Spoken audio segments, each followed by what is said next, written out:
Un saludo. ECA Internacional nos acompaña hoy también. ¿Quieres dar un saludo? ECA Internacional, que es el jurado. También hay este de este perrito. ECA.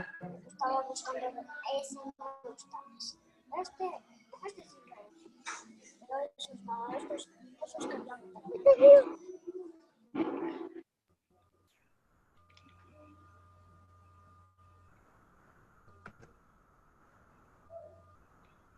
Ok, Claudia Palma, ¿quieres saludarnos? ¿De dónde vienes? ¿De qué institución? Por favor, Claudia. Hola, buenas tardes con todos. Yo vengo con Gabriela Larreategui. Trabajo con ella. Muchísimo gusto. Un saludo a todos. Bienvenida, Claudia. Gracias por estar con nosotros hoy. Gracias por la invitación también.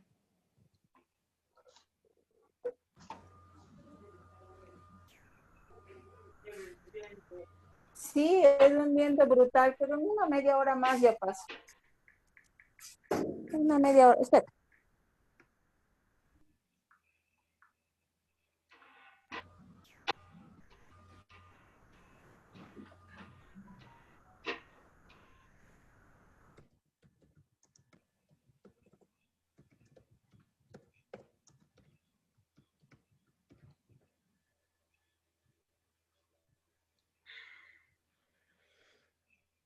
Francisco, muy buenas tardes. Qué gusto tenerte con nosotros. Francisco Ceballos es secretario técnico del Consejo Nacional para la Igualdad Intergeneracional. También nos acompaña hoy. Hola, buen día con todos. Buenas tardes.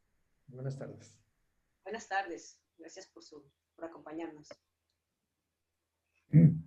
Kelva Jurado, buenas tardes. ¿Quieres darnos un saludo? Kelva Jurado. Buenas tardes, sí, con todos. Mi nombre es Kelva Jurado.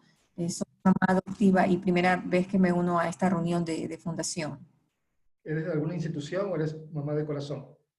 Mamá de corazón. Bienvenida, Kelva. Qué gusto que estés con nosotros hoy. Gracias.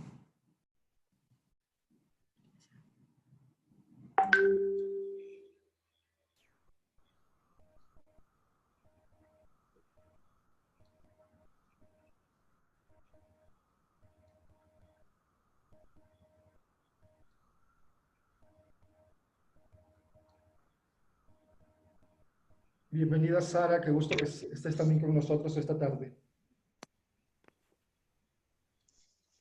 Gracias, José. Buenas tardes a todas y todos. Soy Sara Oviedo, mucho gusto.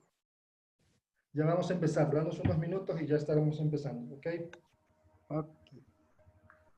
Okay. William Suárez también nos acompaña. ¿Nos puedes dar un saludo, William, por favor?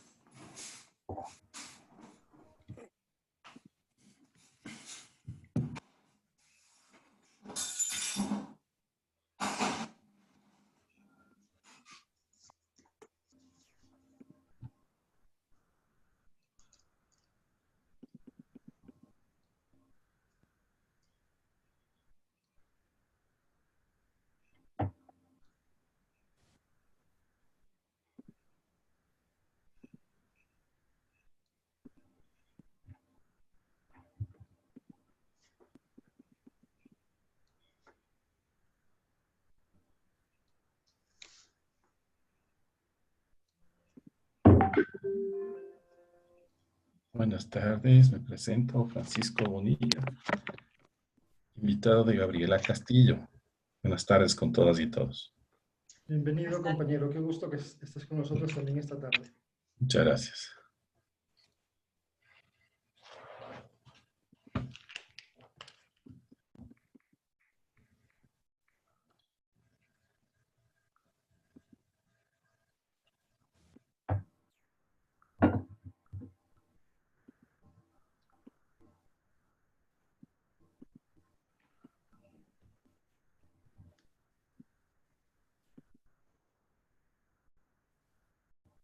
Wilmer, buenas tardes. ¿Cómo estás? Qué gusto que estés con nosotros.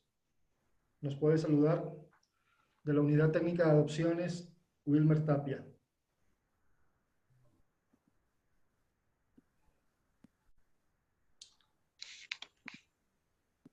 Wilmer, buenas tardes, ¿cómo estás?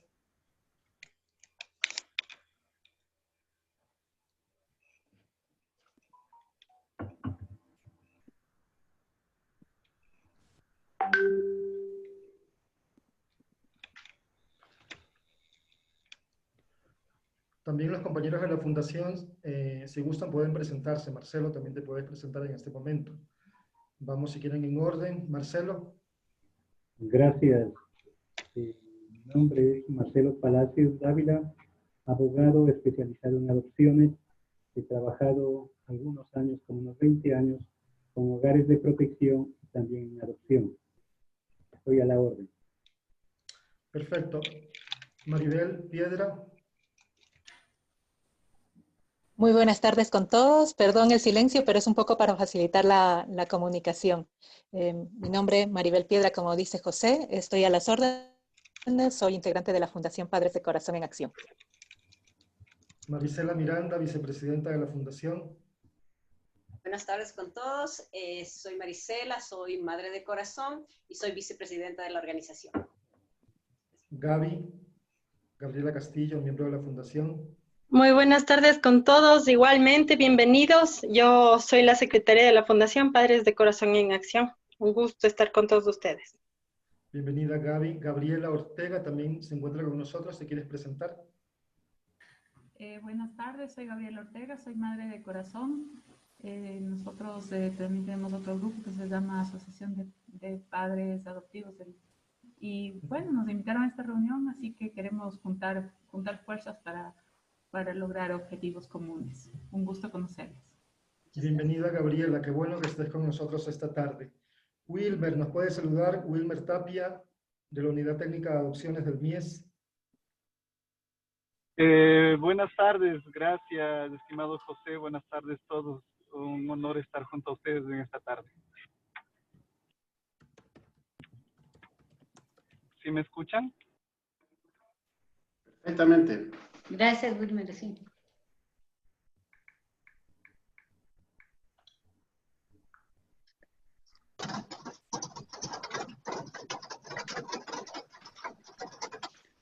Bueno, pues en honor al tiempo, vamos a dar inicio a esta reunión. Muy buenas tardes con todas las personas que se han dado el tiempo y han separado un espacio en sus agendas para aceptar la invitación de la Fundación Padres de Corazón a nuestro primer diálogo, a este conversatorio, donde básicamente vamos a estar analizando temas vinculados con la adopción. Como primer número dentro de la agenda que tenemos de esta tarde, pues quiero presentar al presidente de la Fundación Padres de Corazón, al señor José Manuel Tupayupanqui Tamayo. Quiero comentar un poquito de su perfil profesional para que ustedes pues vayan conociéndonos un poquito más a cada uno. José es licenciado en Filosofía, título que lo sacó en la Pontificia Universidad Católica. A su vez también tiene una maestría en Educación que logró sacar en la Universidad de Indoamérica. Tiene otra maestría en Ciencias Políticas, obtenida en la Facultad Latinoamericana de las Ciencias Sociales. Es miembro de varios colectivos sociales en lucha por la niñez y la adolescencia, y durante 13 años consecutivos ha sido técnico del Consejo Nacional de la Igualdad Intergeneracional. Hoy por hoy, pues, es nuestro presidente de la Fundación Padres de Corazón en Acción. Aquí, pues, le doy la más cordial bienvenida. Agradezco, José, la coyuntura y la logística para desarrollar este diálogo, y la sala es tuya, por favor. Gracias, Aníbal. Muy buenas tardes con todas y con todos los presentes. Esta tarde la Fundación Padres de Corazón abre un diálogo entre la sociedad civil y las instituciones del Estado para visibilizar de mejor forma la adopción y las casas de acogimiento en Ecuador. Agradecemos la presencia de la Asamblea Nacional, la Defensoría del Pueblo, la Defensoría Pública, la Fiscalía General del Estado, el Consejo Nacional de la Judicatura, la DINAPEN, la Junta Cantonal de Protección de Derechos de la Delicia Quito, el Consejo Nacional para la Igualdad Intergeneracional, el Ministerio de Inclusión Económica y Social, la Vicepresidencia de la República, también a las mamás, papás y familias de corazón de las distintas redes y círculos que hoy nos acompañan. Es importante visibilizar mejor a las niñas, niños y adolescentes en situación de abandono. Ellos tienen un derecho fundamental que ha sido violentado y vulnerado, y es el derecho a contar con una familia. Por eso nuestro sueño, por eso nuestra campaña reza así: nunca más una niña, un niño o un adolescente con o sin discapacidad en situación de abandono, sin familia en Ecuador.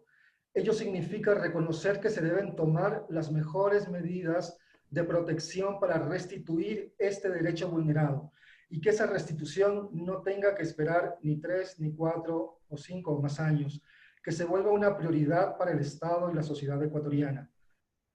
Pero no menos importante es visibilizar la diversidad de las niñas, niños y adolescentes en situación de abandono u orfandad, pues son niños menores de 12 años algunos, muy deseados para quienes desean ser papás de corazón, pero también hay niñas y niños entre 2 y 6 años, menos deseados por la sociedad muchas veces. También están las niñas y niños entre 6 y 12 años con mayor dificultad para ser adoptados. Incluso hay adolescentes, por quien nadie pregunta a veces, pero incluso están las niñas, niños y adolescentes con algún tipo de discapacidad, los cuales ni siquiera son mencionados muchas veces. Pero esas niñas, esos niños y esos adolescentes en esta diversidad existen y requerimos juntos construir una nueva hoja de ruta, un nuevo contrato social en Ecuador para restituir estos derechos a la brevedad posible. Esta tarde hemos invitado a la compañera Gabriela Larreategui, asambleísta con quien hemos trabajado juntos en algunas reformas al interior del nuevo proyecto de ley del Código Orgánico de Niñez y Adolescencia. Esta coyuntura nos ha permitido establecer que tenemos que lograr avances normativos, sí, en el tema, pero no menos recrear los diseños de la política pública, pero en especial requerimos sumar voluntades y voluntades políticas para lograr sumar en este objetivo. Pero primero les vamos a dejar con la compañera Sara Oviedo, coordinadora de la Coalición por Niñez y Adolescencia, pues queremos ser parte de un gran proceso social para continuar reivindicando los derechos de niñez y adolescencia en Ecuador. El siguiente sábado 19 de septiembre abriremos el diálogo sobre la adopción en explícito y el sábado 29 completaremos los aportes y observaciones en torno a las casas de acogimiento en Ecuador. Bienvenidas, bienvenidos a este espacio de diálogo. Al final, las y los participantes que lo requieran pueden incluir sus comentarios, sus observaciones o consultas. Incluso las pueden escribir a través del chat o solicitar su intervención levantando la mano. Bienvenidos. Muchísimas gracias, José, muy amable. Dando la formalidad a este evento, pues, y dentro del ambiente familiar que queremos desarrollar, les queremos comentar que por temas de archivo estamos grabando esta reunión porque guardamos un respaldo, pues, de todas las actividades de que nos tenemos. Entonces, estamos siendo grabados, así que para que, por si acaso de pronto tienen algún inconveniente, nos lo hagan saber, pues, y más que nada para ser frontales en nuestras actividades. Nuevamente, pues, continuando con la agenda de las actividades que vamos a desarrollar esta tarde y ya abriendo el conversatorio, vamos a comentar un tema básicamente en el proceso nacional de socialización del Código de la Niñez y de la Adolescencia con la sociedad civil. La ponente que tenemos a continuación, pues, es una dama muy especial, la señora Sara Oviedo Fierro, de quien quiero comentar un poquito respecto de su importante trayectoria. Ella, Sara, con la confianza que me permita, pues tiene una licenciatura en Sociología y Ciencias Políticas. A su vez, también tiene un máster igual en Sociología y Ciencias Políticas que lo obtuvo de la Universidad Central. Ha tenido varias áreas de trabajo y ha hecho algunos aportes importantes. Ha tenido una participación muy reconocida en el Movimiento Nacional Indígena del Ecuador en la búsqueda de su visibilización y de sus reivindicaciones. Asimismo, ha tenido mucho impulso en el Movimiento Nacional de Mujeres desde diferentes ámbitos, tanto desde el ámbito nacional como el ámbito territorial. Ha tenido importante liderazgo en la organización y el fortalecimiento de los servicios de desarrollo infantil en el Ecuador. Ha sido parte de la conducción del proceso de construcción del Sistema Nacional Descentralizado de Protección Integral a la Niñez y a la Adolescencia. Importantes aportes ha realizado en el fortalecimiento del Instituto Interamericano del Niño la niña y adolescentes en la OEA. Asimismo, ha sido gran investigadora sobre temas de niñez y adolescencia en la región de América Latina y, por supuesto, a nivel nacional. Ha tenido algunas publicaciones en artículos y manuales en el área de la niñez y de la adolescencia, y ha sido consultora sobre temas de niñez y adolescencia en Guatemala y en el Ecuador. Ha sido participante, expositora, facilitadora de cientos de eventos nacionales y también en otros países. En los cargos y dignidades que ha logrado asumir, ha sido técnica de campo y coordinadora provincial y nacional de los programas de desarrollo infantil en el INFA y por el ex Ministerio de Bienestar Social. Eso fue en el rango de años de 1979 hasta el 2003. Hablamos de 24 años. Además, ha sido coordinadora de la elaboración del Plan Nacional para la Niñez y Adolescencia en el periodo del 2005 al 2015. Ha sido también secretaria ejecutiva del Consejo Nacional de la Niñez y Adolescencia del Ecuador en el periodo del 2004 al 2012. También ha sido presidenta del Consejo Directivo del Instituto Interamericano de la Niñez de la OEA en el año 2006 al 2008 y delegada del Ecuador a este mismo instituto de los años 2004 al 2012. Además, vicepresidenta del Comité de Derechos del Niño en la ONU del 2013 al 2017 y actualmente es la coordinadora de la Comisión Académica de la Red Interhemisférica de Parlamentarios y Exparlamentarios de la Primera Infancia del Ecuador. Además, directora ejecutiva de la Fundación Quiturraimi, institución que representa al ECPAD en el Ecuador, miembro del directorio del ECA, y las siglas en inglés, que quiere decir Ending Critical Abuse, que es un abuso, a nivel global, básicamente significa que es el fin al abuso clerical. También coordinadora de la Coalición Nacional contra el Abuso Sexual del Ecuador y coordinadora del colectivo de ex miembros del Comité de Derechos del Niño, Iniciativa Global por la Infancia. Entonces, pues con toda esta información sabemos que vamos a tener datos e información muy importantes. Por favor, Sara Oviedo, en la sala es suya y estamos ansiosos de escucharle. Buenas tardes a todos y a todas. Qué pena que el currículum haya sido tan largo. No soy amiga de ese tipo de currículums. Envié a José, y es un reclamo público, envié una cosa muy pequeñita que siempre mando porque creo que eso es lo de menos. Creo que lo que cuenta es la experticia que ha quedado y sobre todo el compromiso, en este caso con niños, niñas y adolescentes. Así es que gracias por esta oportunidad, José. Realmente para nosotros como coaliciones que estamos de la sociedad civil, que estamos trabajando por un nuevo código de la niñez y adolescencia acá en el Ecuador, es muy importante que nos hayan dado esta posibilidad de poder contarles cómo es que estamos trabajando en este proceso de consulta y de socialización.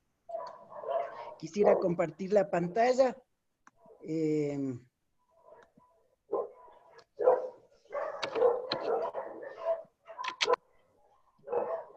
Gracias. Ya. En primer lugar, yo me he organizado en 4 preguntas. La primera pregunta tiene que ver con esto: ¿por qué una nueva ley para la niñez y adolescencia? Yo creo que todos los que estamos acá en este momento estamos en este mismo proceso y de alguna forma esta pregunta nos hemos hecho y me imagino también que cada uno tendrá sus puntos de vista, sus apreciaciones.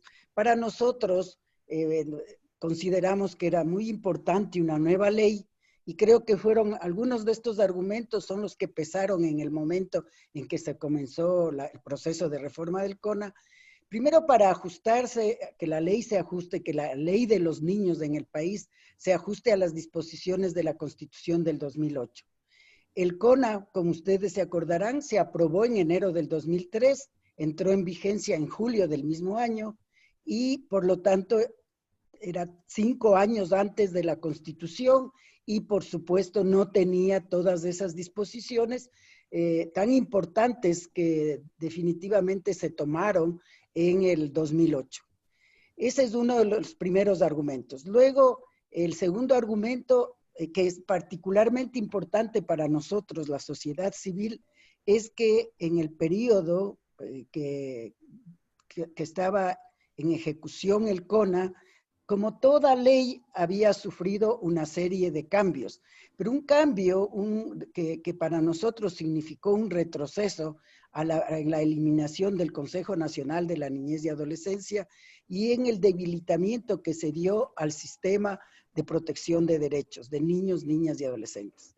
Esta especialización que existía se lo quitó y se comenzó a hablar de consejos de protección de derechos, que como digo, para nosotros, quienes defendemos los derechos de los niños, es particularmente importante. Entonces, esa es la segunda razón por qué una nueva ley para la niñez y adolescencia. Una tercera razón es, creo que también estaremos todos de acuerdo con que las sociedades evolucionan, no necesariamente son evoluciones realmente, muchas cosas van pasando, hay nuevas problemáticas sociales que violan derechos de los niños, entonces había que actualizarlo.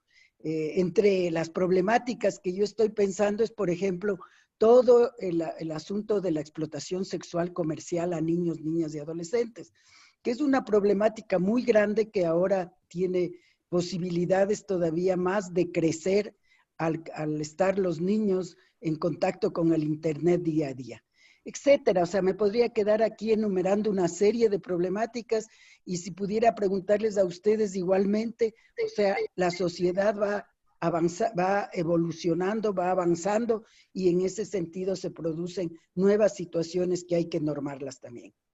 Y por último, creo que la última razón que he puesto es para dar cabida a una serie de propuestas de reforma que se habían presentado en diferentes periodos legislativos y que estaban ahí.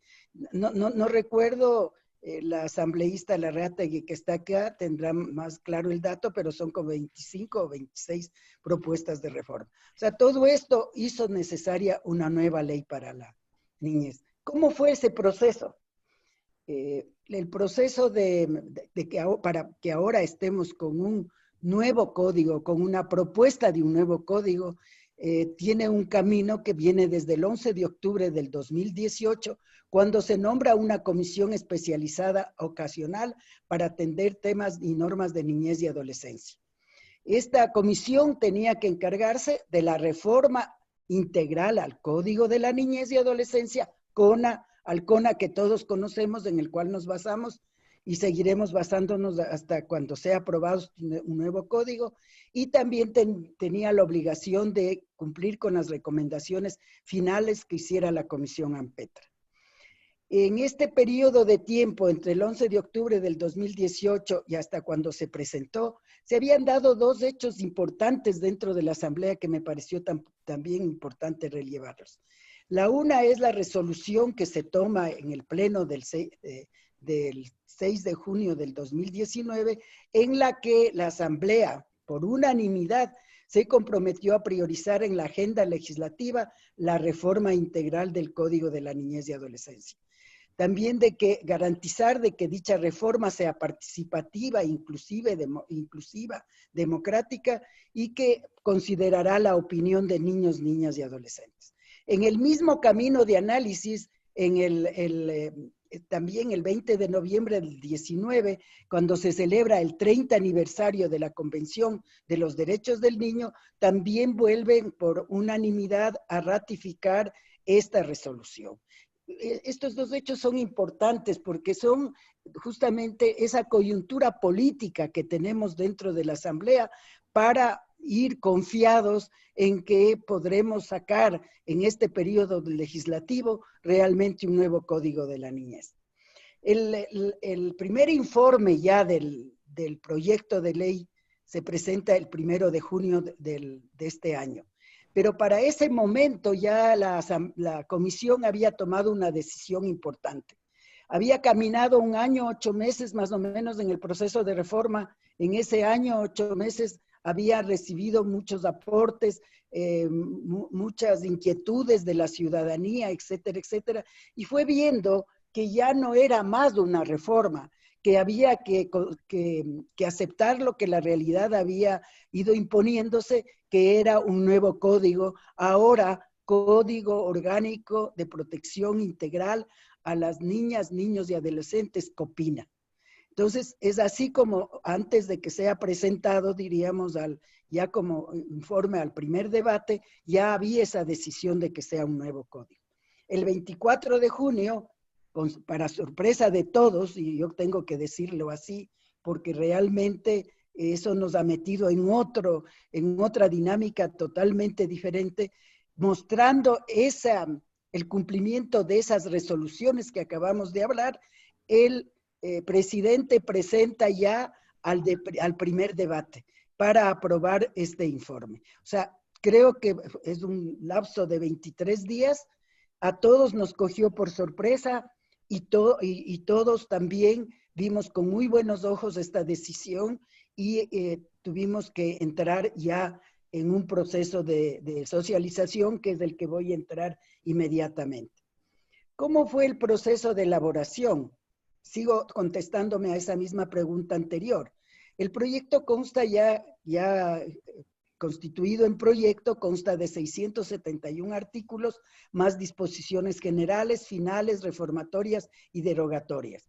Tiene 4 libros, el libro primero, Principios, Derechos y Garantías, el libro segundo, Derechos de las Niñas, Niños y Adolescentes en sus relaciones familiares. Entiendo que ahora se va a conversar justamente sobre esto. Libro tercero, Sistema Nacional Descentralizado de Protección Integral de la Niñez y Adolescencia. Y libro cuarto, Sistema de Responsabilidad Penal de Adolescentes y Justicia Especializada. Inmediatamente después del primer debate, comienza el proceso de socialización y consulta. Yo diría prácticamente al día siguiente, la sociedad civil al menos nos comenzamos a preocupar y a definir una serie de estrategias para este proceso.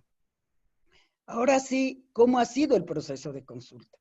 Bueno, yo voy a hablar del proceso impulsado por la unidad de 3 coaliciones: Compromiso por la Niñez y Adolescencia, Pacto por la Niñez y Adolescencia y COCACEN.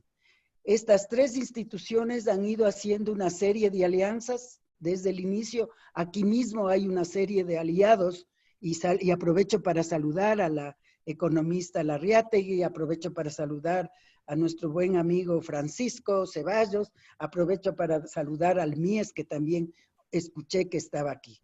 O sea, hemos establecido alianzas muy importantes porque si bien el proceso, yo tengo que dar cuenta de un proceso desde nuestra mirada, ha sido básicamente con estos actores. Una de las cosas importantes que se dio al inicio es de la realización de un acuerdo nacional para impulsar el COPINA, donde ha estado firmando y que además fue promovido justamente por las instituciones que anteriormente nombré. Una de las cosas primeras que hicimos ya como organismos de la sociedad civil fue la conformación de equipo de capacitadores para los 4 libros que han estado trabajando arduamente. Creo que luego en la exposición de las acciones que hemos hecho se va a ver esa presencia.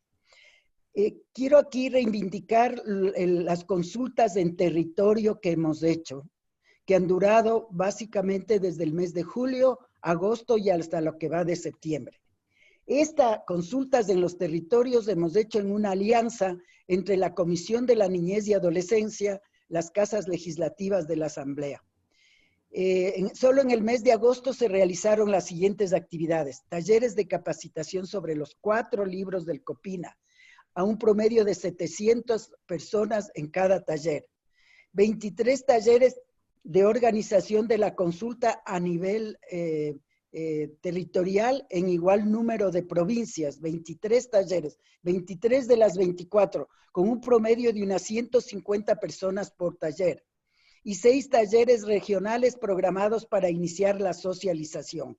Después de ese trabajo provincial, vimos que nos resultaba un poquito más fácil ir haciendo talleres regionales.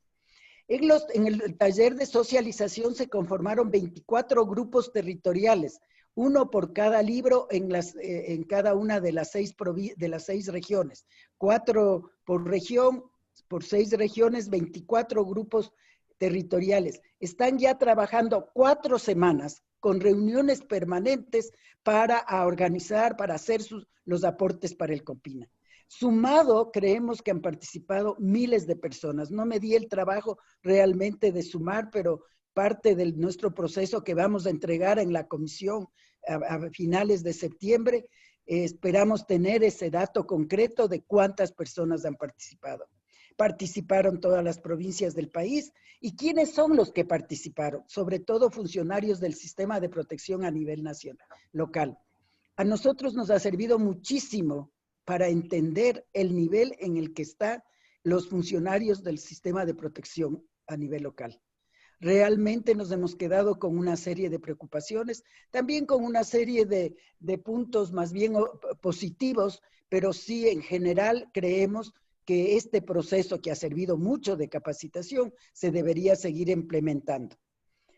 Entiendo que en ese sentido hay una iniciativa justamente del CNI, cuyo secretario ejecutivo está en este momento aquí. Luego de esto y como parte de ese proceso territorial se hizo consultas con expertos internacionales. Se organizó un diálogo por libro. Libro 1, Jorge Cardona, ex miembro del Comité de Derechos del Niño. Libro 2, Miguel Sillero, chileno consultor de UNICEF. Libro 3, Ricardo Bucio, secretario ejecutivo del Sistema de Protección de Niñez de México. Libro 4, Luis Pedernera, presidente del Comité de Derechos del Niño de la ONU.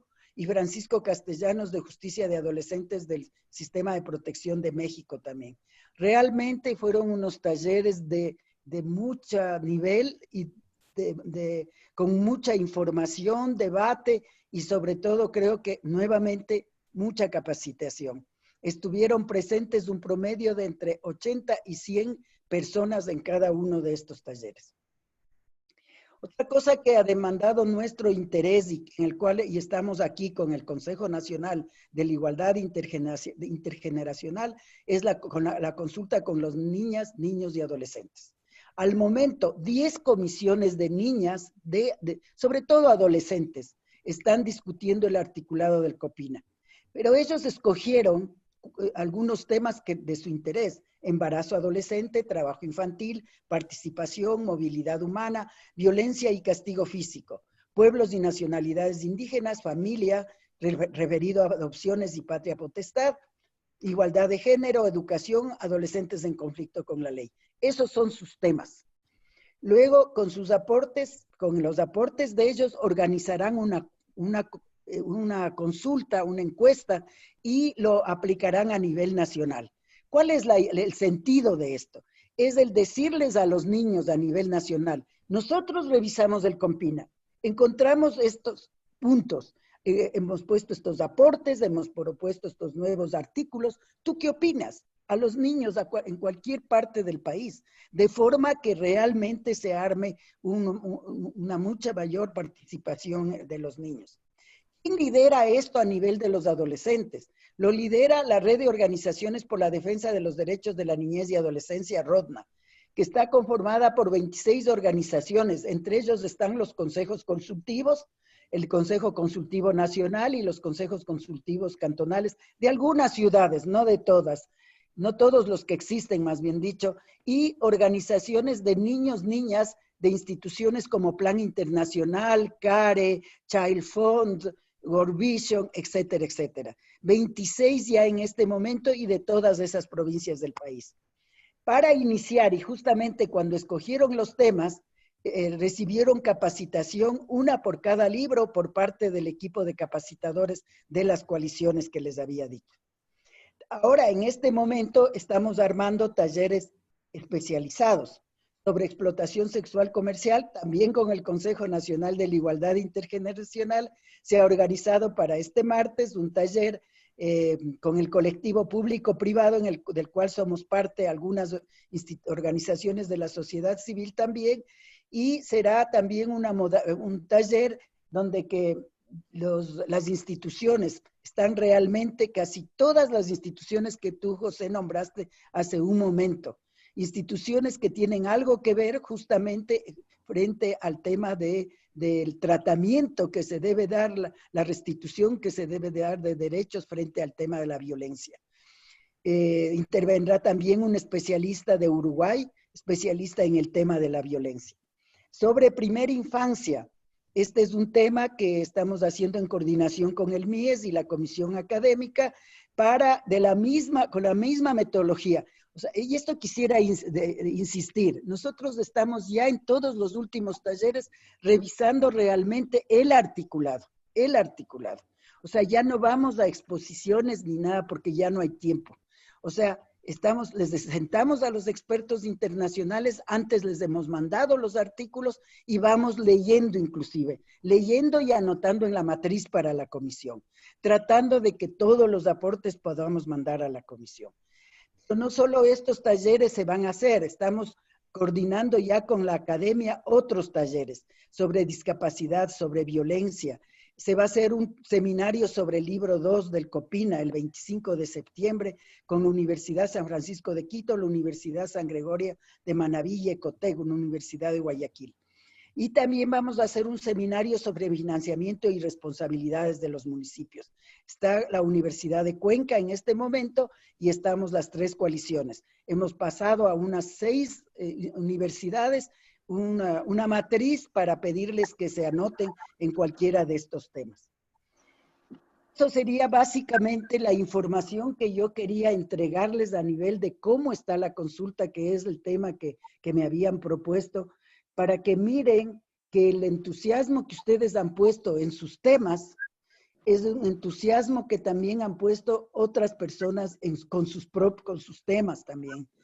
Y que ustedes en este rato están siendo parte de un proceso importantísimo de participación ciudadana. Creo que el tema de ustedes, de la forma que se han planteado abordarlo, va a dar muchos elementos a la comisión. Creemos que es un momento de aportar, y en ese sentido debemos tomar en cuenta el plazo dado por la comisión. Nosotros como la comisión recibirá de la sociedad civil o de quien quiera hasta finales de octubre, ahí me he equivocado, es el inconsciente que me hace poner finales de octubre, asambleísta Larreategui, porque nosotros hemos enviado como sociedad civil un pedido al presidente y a todo el CAL pidiéndole que se mantenga el plazo que inicialmente se habló, que sea hasta octubre que se pueda entregar los aportes y que en noviembre puedan entregar ustedes el informe. En todo caso, eso ya no está en nuestras manos, nosotros hemos señalado nuestro pedido y esperamos que pronto tener una decisión al respecto. Los adultos hemos estado aportando básicamente sobre los 4 libros del COPINA y a temas especializados como ustedes han estado viendo. Y los niños, en base a la capacitación, seleccionaron los temas de esos que ya habíamos visto. O sea, se fueron por los temas especializados. Igualmente, la academia está yéndose por los temas especializados. La academia tiene comisiones o instancias que tienen investigaciones o tienen servicios como los consultorios jurídicos. Entonces, por ejemplo, la Universidad San Francisco decía, nosotros como consultorio jurídico tenemos más casos relacionados con el libro 2 y por eso nos hemos dedicado a revisar el libro 2. En el caso de la Universidad de Cuenca, más bien son investigaciones. Y como dije, estamos negociando con otras universidades más. Entonces, yo sí quisiera retomar lo que dije al inicio para ir cerrando. La sorpresa que fue que entre en primer debate y saber que contábamos con tan poco tiempo, 3 meses. Nosotros tuvimos previsto 4 meses, pero en la práctica son 3 meses si tenemos que entregar a finales de septiembre, 3 meses de proceso de consulta y socialización. Frente a los 3 años que se demoró el otro código, el CONA que ha sido un referente a nivel internacional para la mayoría de códigos en América Latina, el CONA fue su referente. Realmente no hay punto de comparación.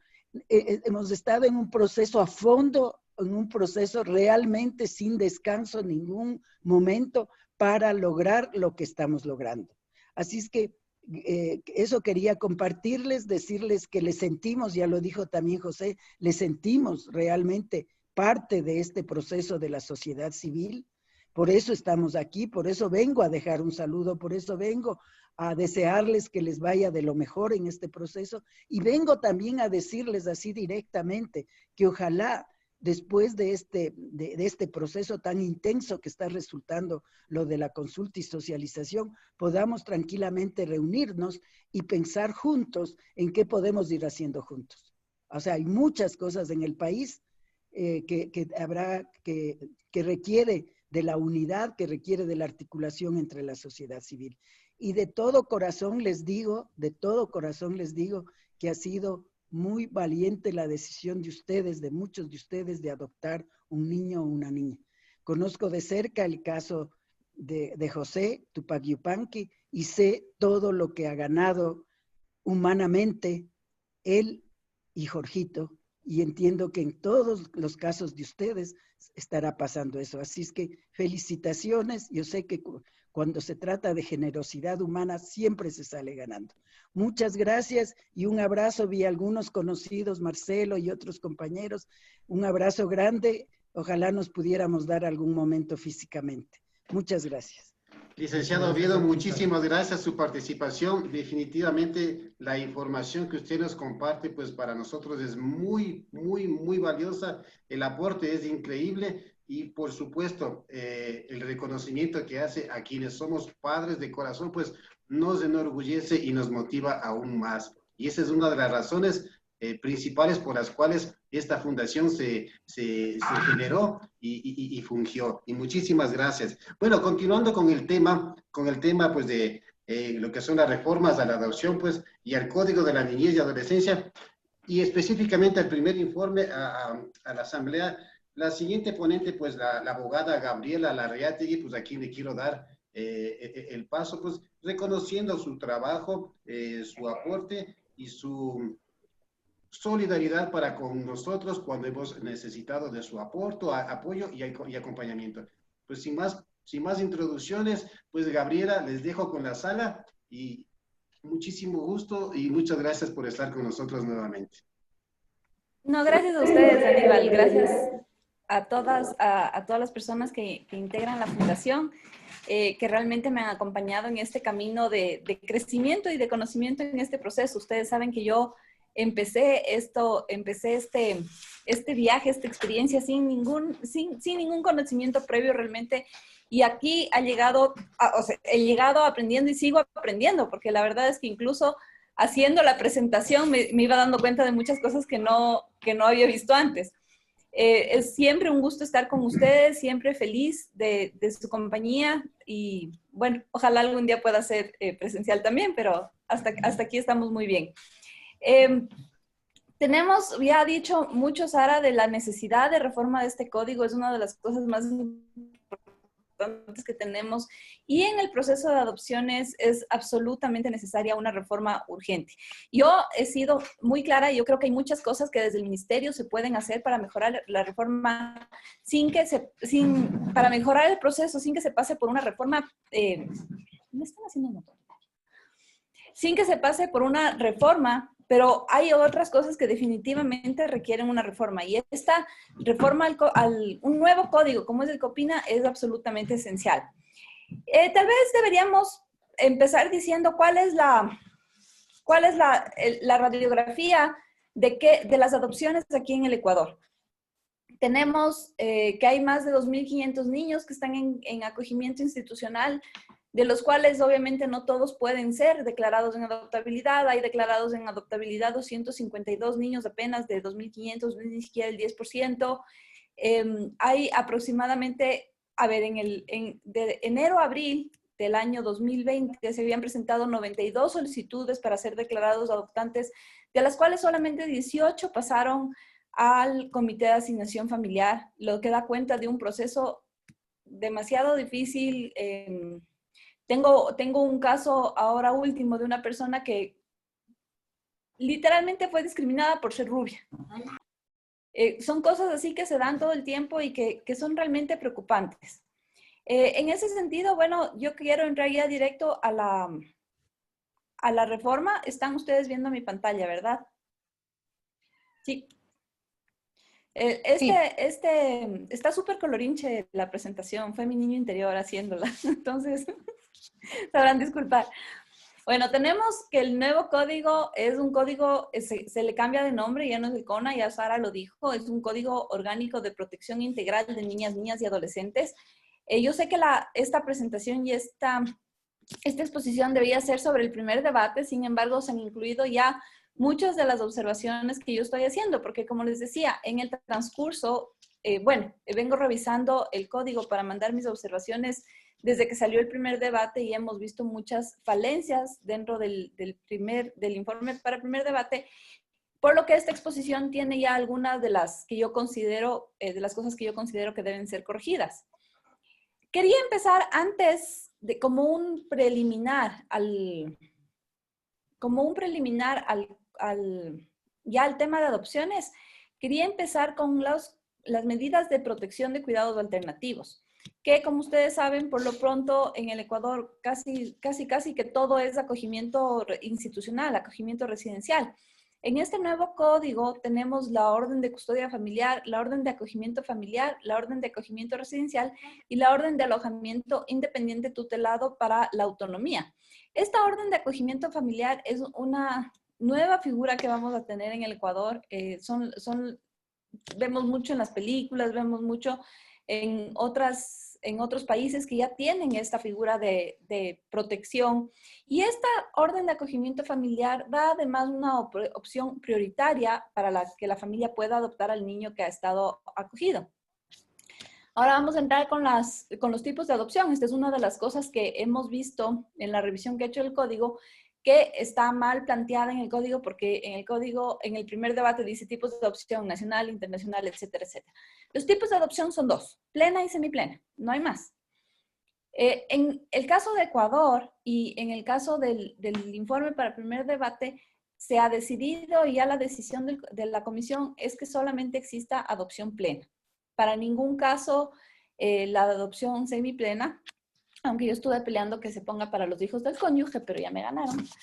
Entonces, se ha decidido que es plena e irrevocable. En este caso, este tipo de adopción lo que quiere decir es que los niños, niñas y adolescentes se asimilan jurídicamente en todo a las hijas e hijos biológicos.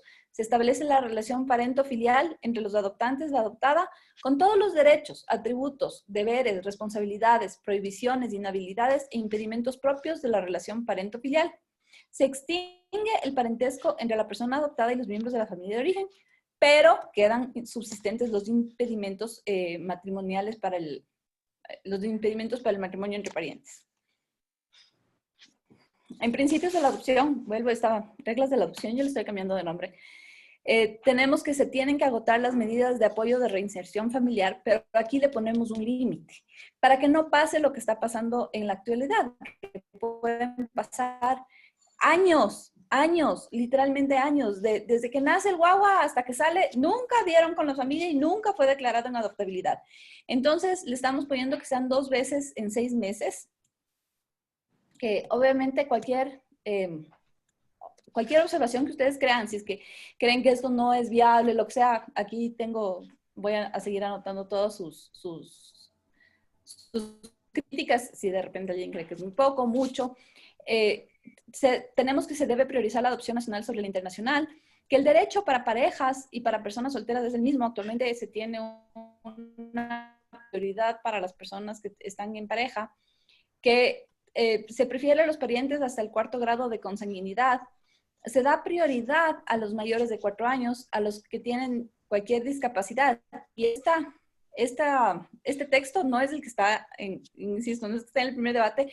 Este texto ya es el que me mandaron ustedes, que está con especial énfasis en quienes tienen discapacidad severa o multidiscapacidad, los que tienen enfermedades catastróficas, huérfanas, raras, y bueno, y los grupos de hermanos. Los niños, niñas, adolescentes tienen que ser escuchados, su opinión tiene que ser valorada conforme a su madurez, y es obligatorio el consentimiento de los adolescentes.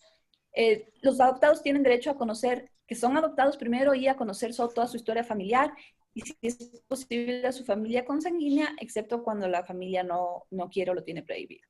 Los candidatos adoptantes tienen que ser personas idóneas, las niñas y adolescentes que pertenecen a pueblos, nacionalidades indígenas y afroafricanos, se preferirá adoptantes de las mismas nacionalidades.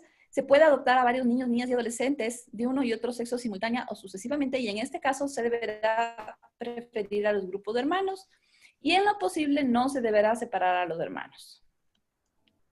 ¿Y ahora por qué no puedo bajar mi...? Ya. La edad para ser adoptado es hasta los 18 años, todos los niños, niñas y adolescentes hasta los 18 años, y tenemos ciertas excepciones que son relación de parentesco dentro del 4º grado de consanguinidad, que han estado integradas al hogar de la persona o personas candidatas adoptantes en acogimiento familiar por un periodo no inferior a 2 años, y tienen que ser declarados idóneos, que han estado integrados al hogar de la persona por un periodo no de menor de 4 años, al hijo o hija del conviviente o conviviente, hija del cónyuge o conviviente en unión de hecho legalmente reconocidos. Todos estos 4 casos, su límite es hasta los 21 años. Y tenemos un nuevo caso que es la persona con multidiscapacidad, discapacidad severa, con alto grado de dependencia, en que le he puesto límite 99 años, pero obviamente lo que significa es que no hay límite. ¿Y ahora por qué no puedo bajar? Ya.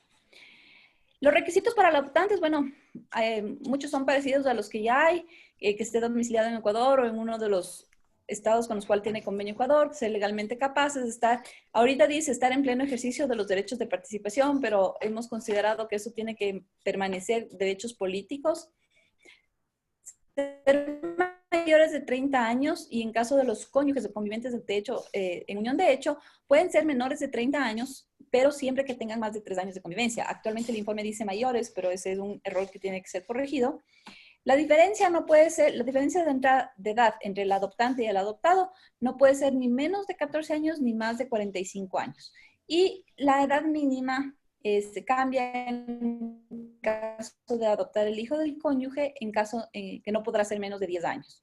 No aplica para adopciones entre parientes o adopciones con vínculo afectivo preexistente. Se tiene que gozar de una salud física y mental para cumplir con responsabilidades, disponer de recursos económicos, no adeudar, en el informe está no adeudar más de 2 asignaciones mensuales, pero del régimen de protección económica, pero hemos visto que no tiene por qué adeudar ninguna en realidad. Un padre que esté en deuda con sus hijos, no le vemos que tenga ningún sentido que pueda adoptar.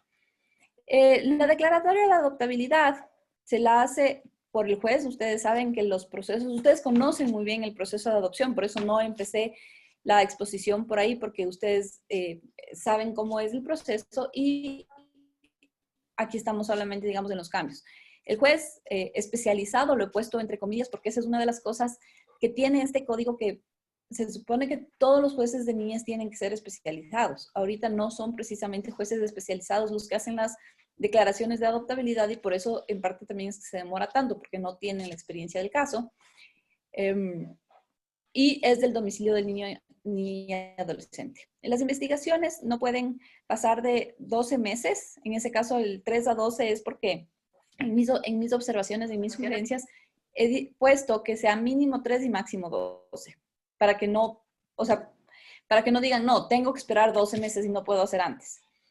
Los casos en la que se puede declarar la adoptabilidad es el abandono de ambos progenitores, la orfandad respecto de ambos progenitores, la imposibilidad de determinar quiénes son los progenitores o parientes del 3er grado de consanguinidad, privación de la patria potestad a ambos progenitores, consentimiento de los progenitores que no hayan sido privados de la patria potestad, que sus parientes hasta el 3er grado no puedan hacerse cargo o no quieran asumir el cuidado de los niños, y cuando quien va a ser adoptado se encuentra en acogimiento familiar o institucional y los progenitores se han desentendido totalmente del o el hijo por un lapso de 1 año consecutivo, o cuando el desamparo físico-material resulte evidente, manifiesto y continuo.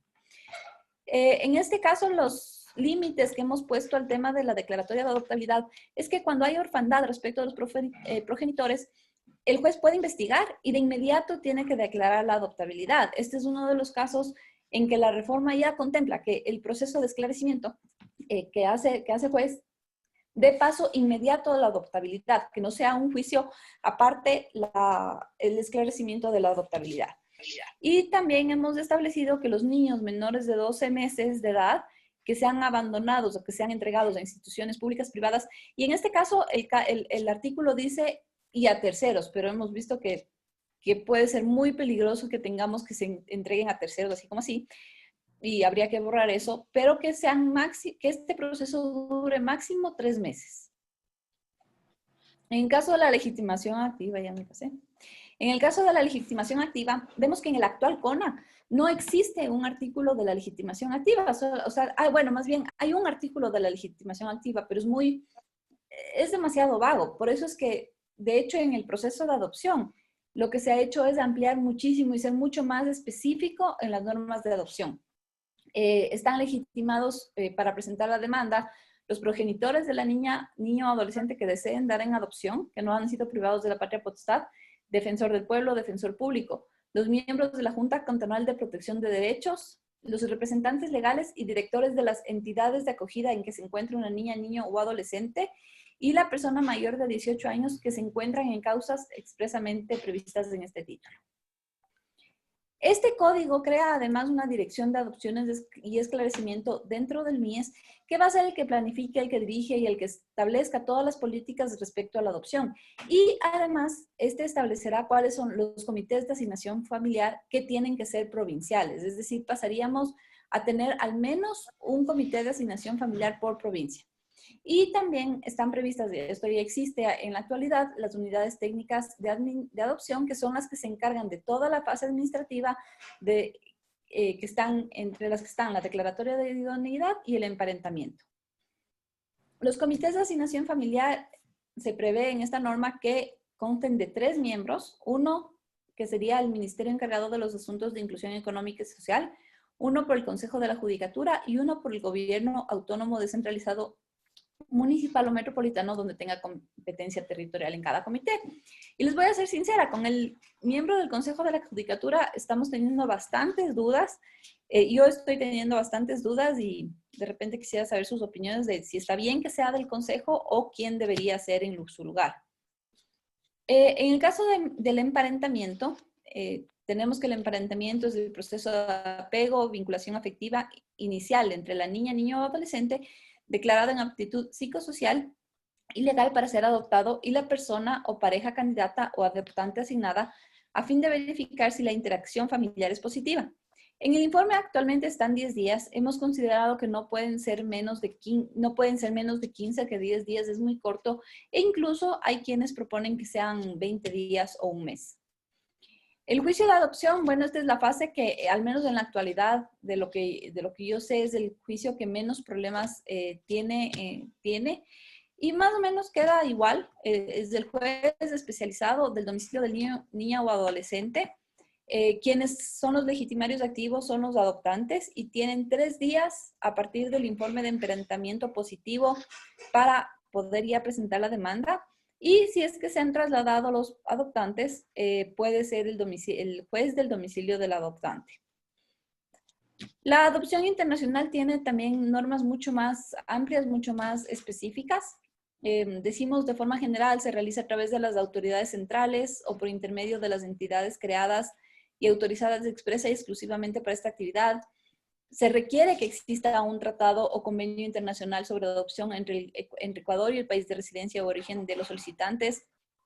Se tiene que garantizar la idoneidad de los procedimientos y que las niñas y niños y adolescentes adoptados gozarán de todas las garantías y derechos que el país de los solicitantes reconoce a sus nacionales, ya me trabé. Y se debe realizar un seguimiento periódico de la residencia y condiciones de vida de las niñas, niños y adolescentes adoptados de conformidad con las normas de este tipo. Y sí, con eso creo que he terminado. Solamente decir que bueno, que estamos abiertos a todas las observaciones que tengan. Muchas de ellas ya nos han hecho llegar. muchas observaciones del doctor Palacio están incluidas en mi escrito de observaciones que todavía no le presento a la comisión porque estoy terminando, ya presenté el del primer libro y estoy terminando el del segundo libro, pero eso, básicamente, gracias. Muchísimas gracias, Gabriela. Como siempre, tú con los oídos abiertos y dispuestos para atender nuestras invitaciones, nuestras inquietudes y nuestras dudas. Y qué maravilloso haber logrado amalgamar y fusionar la vivencia de los padres de corazón junto con el aporte y el apoyo en el ámbito legal. Vamos a dedicar este tiempo, unos minutos importantes, por si tenemos preguntas, comentarios, observaciones de parte del público que está invitado, de los participantes que están aquí. Entonces, queremos ver, pues, si de pronto hay dudas, preguntas, nos levantan la manito y con mucho gusto les vamos a conceder ese espacio. No sé si, Gabriela, puedes dejar de compartir tu pantalla. Según yo estaba cargando y me di cuenta en plena que no estaba cargando. Por eso que no se acabó. Disculpe, ¿puedo participar? Tal vez tengo una inquietud. Por supuesto. Bueno, quiero presentarme para todos. Soy Jacqueline Altaz, soy presidenta de la Fundación Campamento Cristiano Esperanza Canjop. ¿Puede habilitar su Nosotros cámara, tenemos... por favor? ¿Perdón? Su video puede habilitar para verle. Ya, un minuto. Perfecto, gracias, Jacqueline. Ahora sí le escuchamos. Entonces, bueno, nosotros tenemos un centro de acogimiento institucional para personas con discapacidad severa y tengo una inquietud para, dos inquietudes. Primero, para la licenciada Sara Oviedo.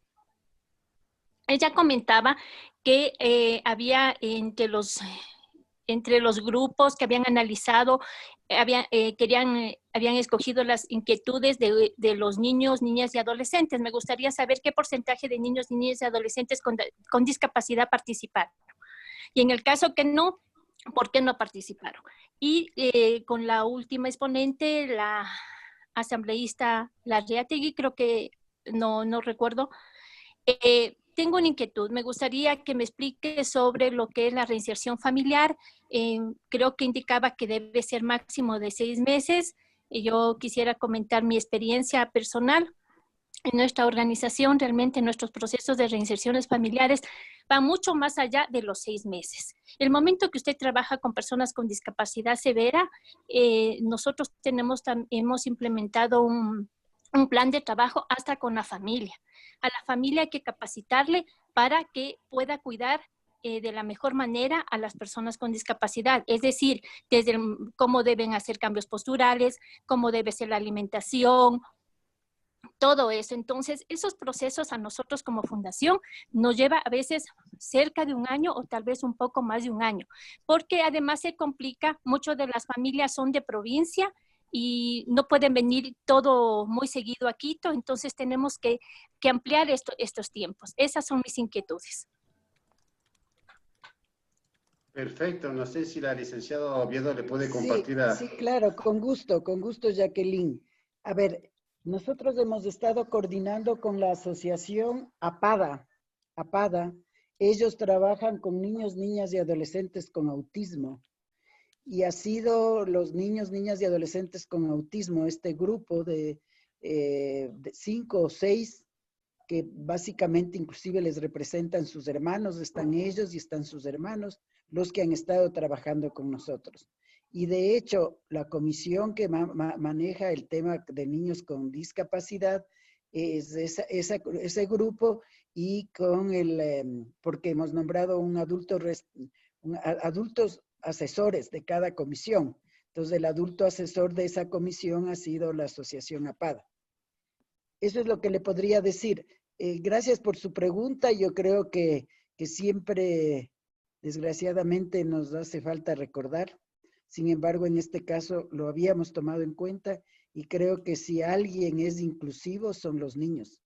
A mí me llenó de mucha satisfacción mirar cuando en los consejos consultivos, cuando me tocó dirigir el Consejo Nacional de la Niñez y conformar los consejos consultivos, los niños fueron los que pidieron que también haya personas con discapacidad. Y en los consejos consultivos siempre se ha tomado en cuenta. Creo que los más inclusivos son los niños. Y en este caso igual.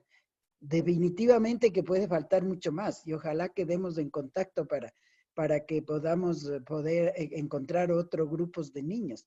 Pero eso es lo que le puedo contar en este momento.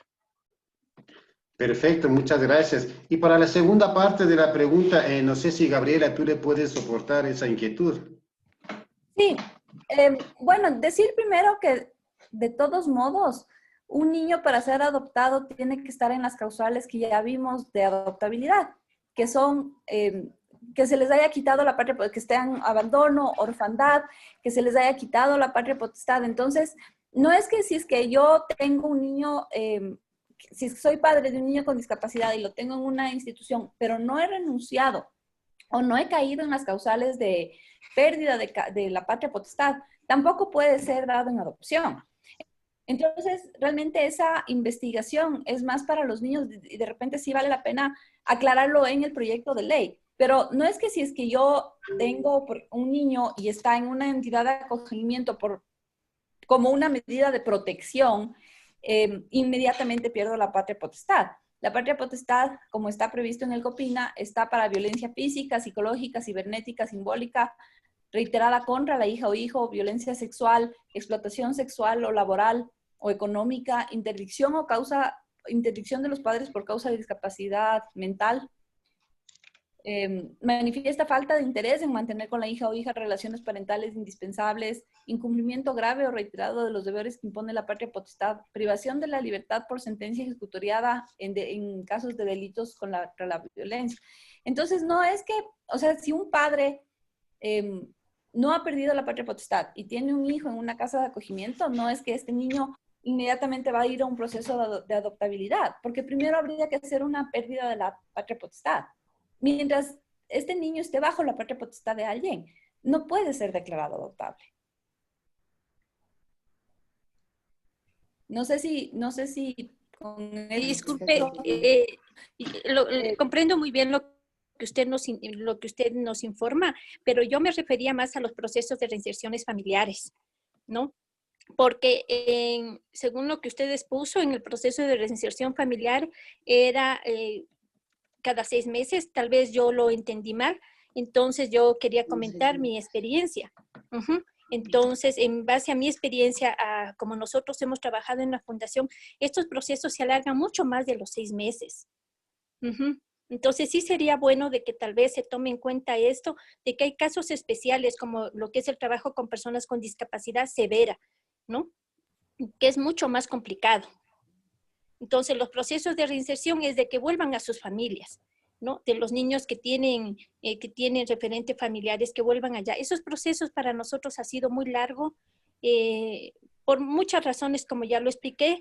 Entonces, para mí sería imposible sacar un proceso de reinserción en 6 meses. No creo que sería adecuado, porque la familia, como digo, debe estar capacitada realmente para poder ofrecer todo el cuidado y la protección que un niño con discapacidad necesita. Entonces, esa era mi inquietud, que si ponen 6 meses, hay casos como los míos que deberían tomar en consideración para alargar en estos casos un poco más los procesos. Eso era mi inquietud. José, creo que querías aportar algo. Me gustaría a mí también aportar algo. Sí, a ver, José. Muchas gracias, Jacqueline, por tu participación.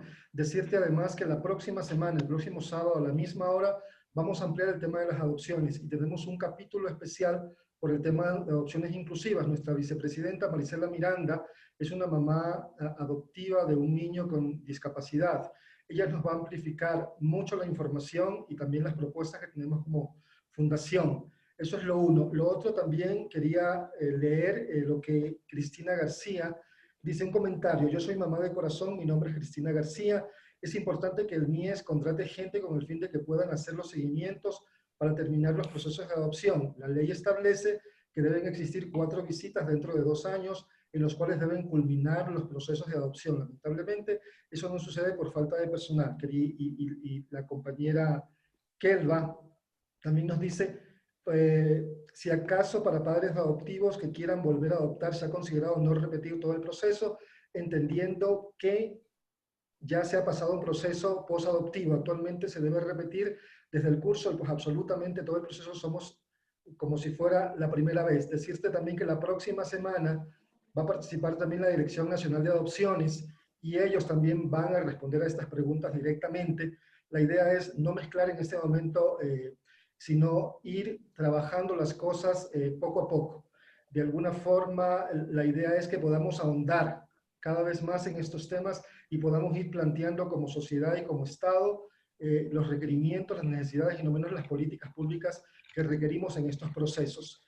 Tenemos también la participación, nos está pidiendo la palabra Juan Pablo Guzmán de la Vicepresidencia de la República. Juan Pablo, por favor. Chévere, José, muchísimas gracias. No puedo prender mi cámara porque estoy viajando y estoy un poco inestable el internet. Pero bueno, antes que nada, quería justo agradecerles por la creación, la generación de este espacio, que es evidente que gracias a esto se puede construir cosas que permitan en efecto alcanzar el bienestar de los niñas y adolescentes. En base a esto, bueno, ya hemos tenido distintas conversaciones desde la vicepresidencia y yo quería plantear dos puntos sobre la mesa o dos preocupaciones que quisiese que tú, Gabriela, me puedas responder o me puedas aclarar. Nosotros desde la vicepresidencia tenemos dos preocupaciones. La primera es, como mencionaba Cristina en su comentario, todo lo que tiene que ver con el seguimiento post-adopción. Evidentemente, ¿y por qué menciono esto? Porque claramente hay un consenso en la literatura especializada que uno de los shocks emocionales más fuertes a los cuales puede estar expuesto una persona adoptada es una adopción fallida.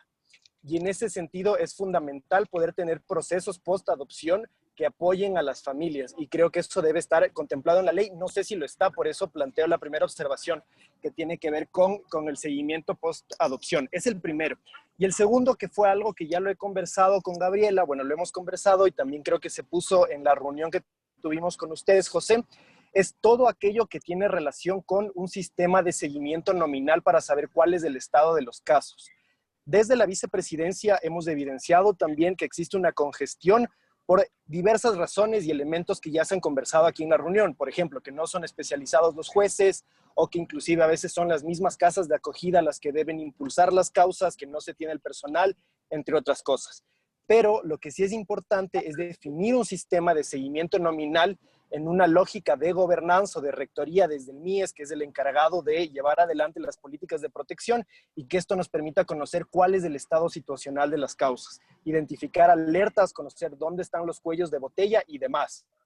Entonces la pregunta puntual es, no sé si se está pensando en la norma, en Nueva Copina, construir algo de estas características, es decir, algún sistema de seguimiento nominal, primero, y lo segundo, todo lo que tiene que ver con el seguimiento post-adopción. Eso muchas gracias, Gaby, si me puedes comentar tú, si me puedes responder a estas inquietudes. Gracias. Ya.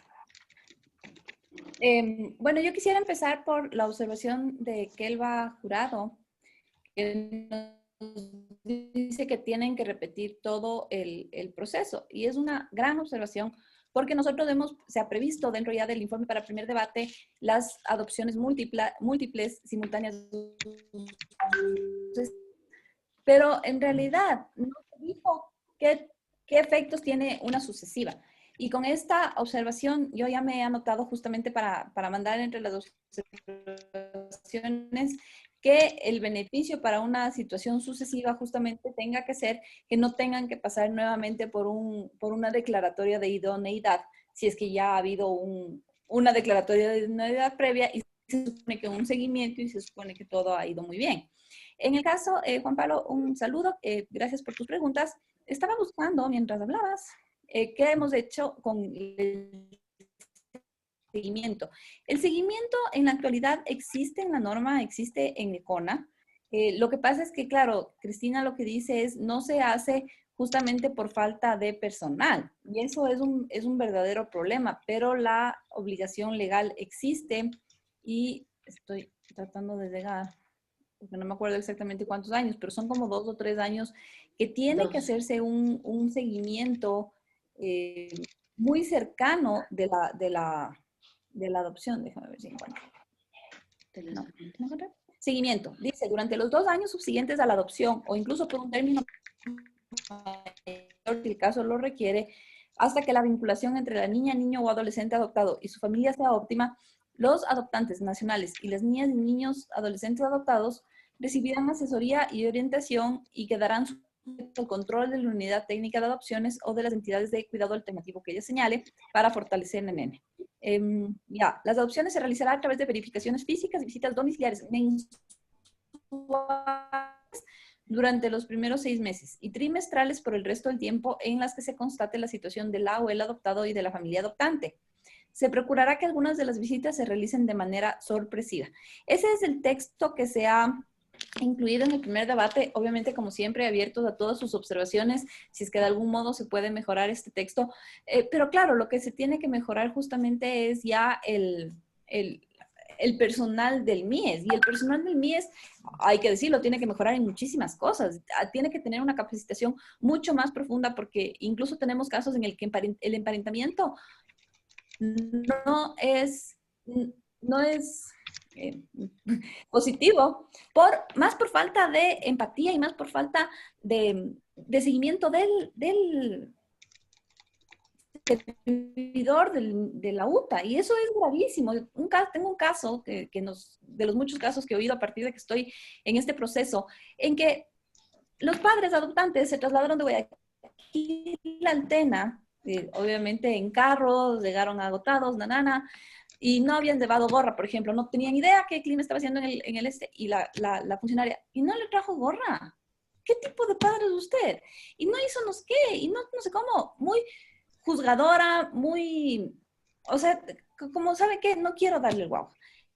El proceso no triunfó, y ¿quién se quedó con el corazón? Los padres se quedaron destruidos. No me quiero imaginar cómo se quedó el niño. Entonces son muchos procesos que tienen y les decía hace un ratito, un proceso de idoneidad reciente que tuve, básicamente le discriminaron por ser rubia. Una discriminación horrible porque la adoptante es rubia.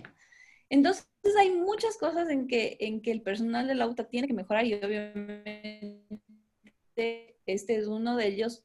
Y por otra parte, la pregunta del seguimiento nominal es una cosa que la discutimos en una reunión y que tiene que ser incluida. No está incluido en el primer debate. Eso también se va a una inclusión. Pero habíamos hablado no solamente de los niños que entran en adopción, sino todos aquellos que entran en el sistema de protección.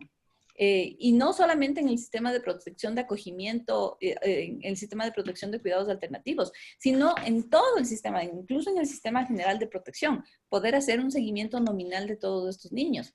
Entonces, y además es una cosa que ni siquiera necesita norma. La vamos a poner para que no se hagan los locos, pero en realidad es una decisión que ya podría haber estado tomado por el MIES y por el gobierno hace muchos años, y que se podría hacer fácilmente.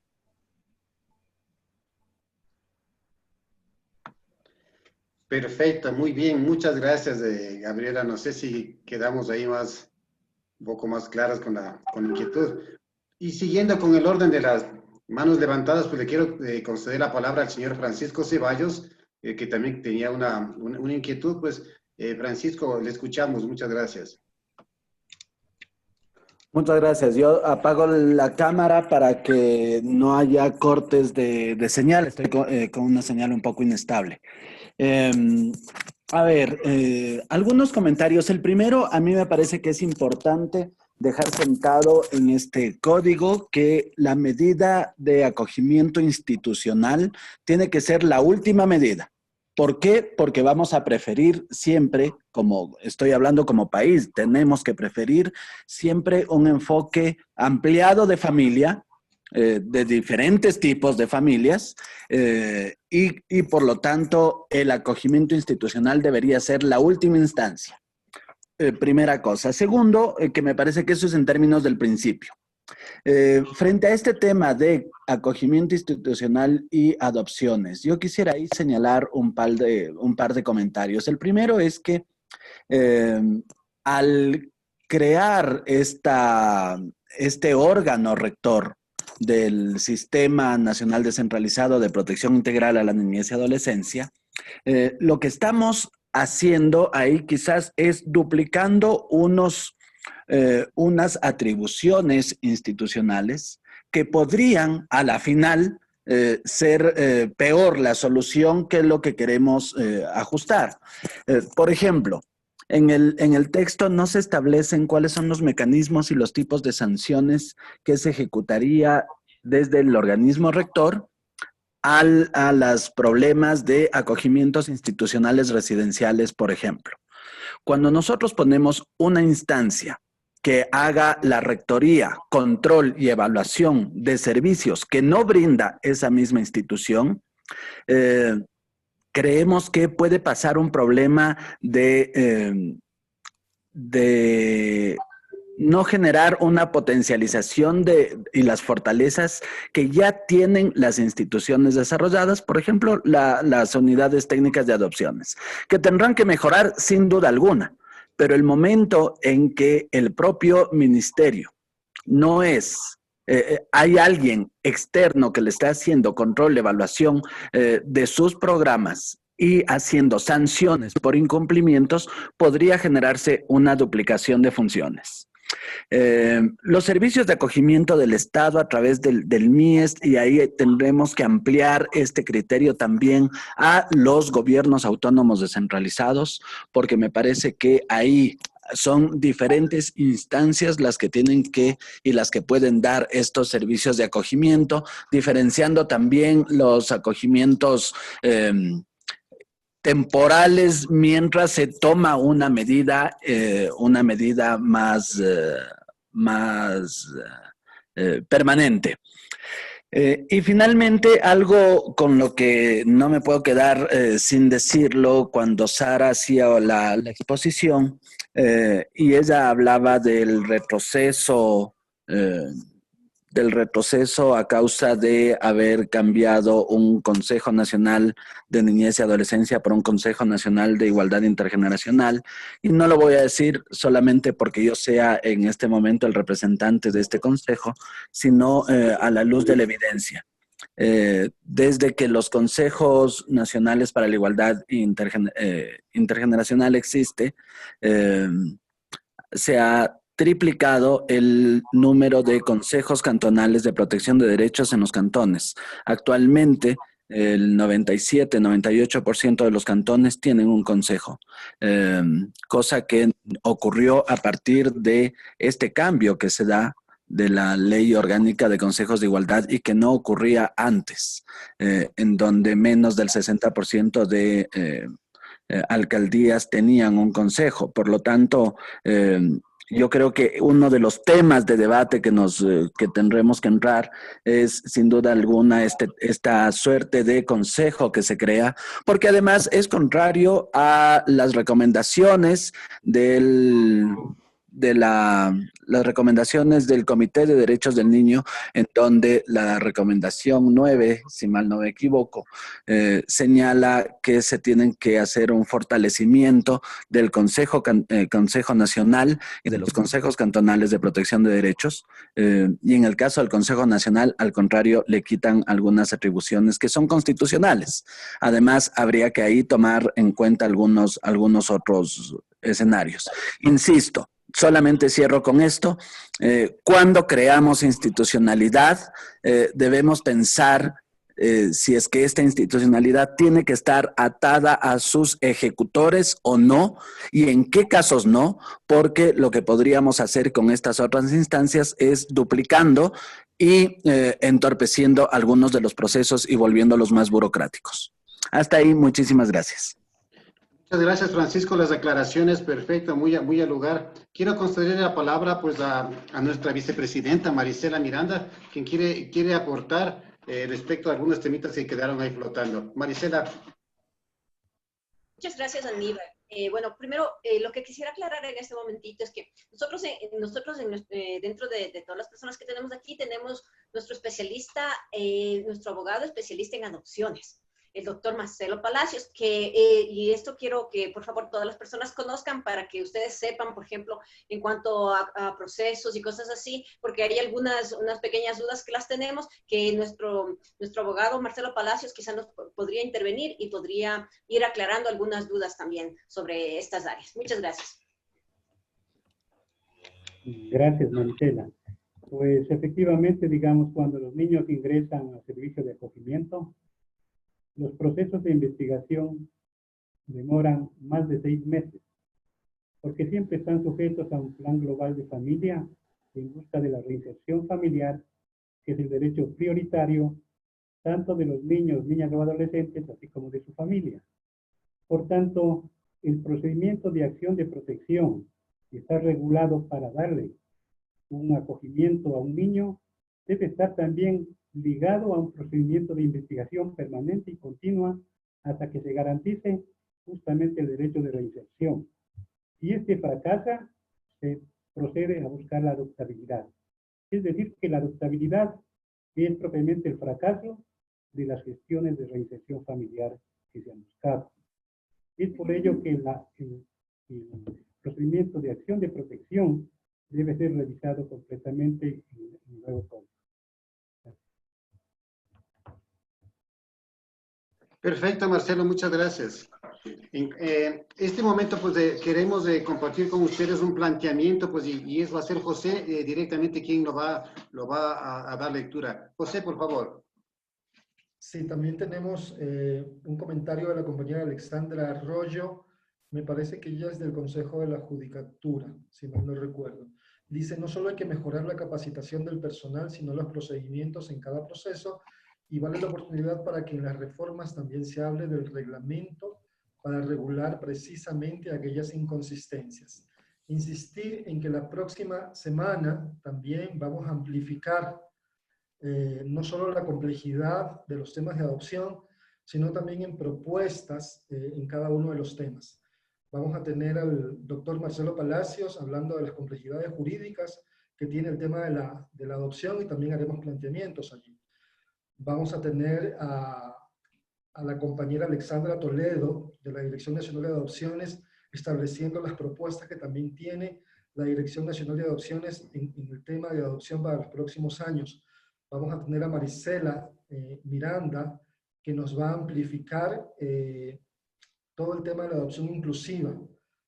Marisela, como saben, es mamá de corazón de un niño, y además ella lleva adelante una casa, un centro de acogimiento para niños en situación de abandono que sufren discapacidades. Y también al final yo voy a compartir las propuestas que tenemos para la adopción, no para ahora simplemente, sino de aquí a la próxima década, por decirlo de alguna forma. Creo que la restitución del derecho vulnerado tiene que darse a la brevedad posible, y la casa de acogimiento no debería ser la única solución, como planteaba Francisco hace un momento. Él decía que debería ser la última opción. En Ecuador, más del 90% de los niños están institucionalizados en el país, y eso debería cambiarse de alguna forma. La próxima semana les vamos a esperar, no sé si alguien más quiere compartir, pero es lo que quería adelantar. Sí, perfecto, José, muchísimas gracias. Yo, Sí, José, la licenciada no sé Oviedo si nos se ha puede pedido la palabra. intervenir. Claro que sí. Tatiana, por supuesto, de la Dirección Nacional de Adopciones, nos acompaña también Tatiana Torres. Te damos la palabra. Sandra Báez también quiere intervenir. Muchísimas gracias. Buenas tardes con todas y todos. Es un placer para mí estar compartiendo estos espacios donde se debaten temas sumamente necesarios, que ya era hora, ¿no?, tomar en cuenta la adopción, porque hasta este periodo ha sido un proceso bastante invisibilizado por la sociedad. Entonces, solamente quería referirme a dos temas planteados por la asambleísta Gabriela Larreategui, y es que, bueno, efectivamente conocemos el caso del que manifestó, ¿no?, del emparentamiento fallido entre la familia de Guayaquil y un niño del Oriente, ¿no? Efectivamente hemos hecho seguimiento de este caso para mirar qué es lo que sucedió, y pues me permito hacer algunas aclaraciones al respecto. Y es que lastimosamente la familia, al ser de tez blanca, alta y con algunas características muy particulares, de estatus social bastante alto, lastimosamente al conocer al niño que tenía rasgos indígenas, ¿no?, decidió no adoptarlo y no continuó con el emparentamiento. Fue eso más que un problema del equipo técnico, pues sí me gustaría también aclarar que nuestros equipos técnicos de adopciones a nivel nacional son equipos con bastante experiencia y muy capacitados, profesionales en las ramas de psicología, trabajo social, que hacen un excelente trabajo a pesar de que contamos con un equipo bastante corto, ¿no? Entonces, solamente aclarar este tema, y es que también, asambleísta, debemos escuchar a la otra parte y no solamente a quien nos lleva las quejas. Del otro caso que comentó, desconozco, no he tenido ninguna alerta de ese tipo. Sin embargo, voy a averiguar un poco más para ver qué pasó. Porque en el caso que les comento de la familia de Guayaquil, incluso ellos fueron retirados del comité de asignación familiar simplemente porque no quisieron continuar con el proceso de emparentamiento y se evidenció motivos discriminatorios. Es eso nada más. Y también tenía algunas observaciones sobre el seguimiento posadoptivo. Nosotros tenemos ahora en el Código de la Niñez normado el seguimiento posadoptivo nacional e internacional que debe realizarse durante los 2 años subsiguientes a la adopción, el primero de manera cuatrimestral y el segundo de manera semestral. La propuesta de la Asamblea en cuanto al seguimiento posadoptivo nacional nos dice ahora que debe realizarse de manera mensual. Ahí tenemos algunos reparos técnicos y es que puede resultar bastante invasivo con la familia, pues debemos notar que son nuevas familias que se están adaptando a una nueva relación social y por tanto debemos dar un espacio para que ellos puedan ir conociéndose como familia. Y por tanto yo sugeriría que se mantenga la misma regla que tenemos vigente, pues además en el COPINA se hace solamente la distinción para el posadoptivo nacional, mientras que se mantiene el seguimiento de 2 años y de la forma como está planteado en la ley vigente para la adopción internacional. Así que sería bueno equiparar estas dos y mantener como está la ley vigente, porque tenemos resultados positivos de lo que es el seguimiento posadoptivo que se viene realizando al momento como les decía, incluso con equipos técnicos pequeños, pero se dan modos para cumplir con estas obligaciones. Eso es todo. Muchas gracias. Muchas gracias, Tatiana, por las declaraciones. Y bueno, como casi a la par estuvo Sandra Báez también queriendo hablar, pues no le queremos cortar la viada porque tenemos que darle el paso también a la licenciada Oviedo. Sandra, te escuchamos. Gracias, perdone usted. A ver, yo soy, si bien soy funcionaria pública, más bien hablo como invitada profesional. También, como Sarita decía, yo conozco la experiencia, no sé si tan cercanamente, pero de José, del camino de José, y pensando un poco en la experiencia profesional de hace bastantes años de haber laborado en una institución que hacía adopciones, a mí me queda la preocupación de que en esta exposición que hacía Gabriela, hay que hacer, bueno, seguramente es un tema de otra mesa, de estas futuras reuniones que contaba el José, pero la preocupación de cómo poder normar a los organismos internacionales que este tiempo de adoptabilidad de las nuevas familias pueda ser cumplido.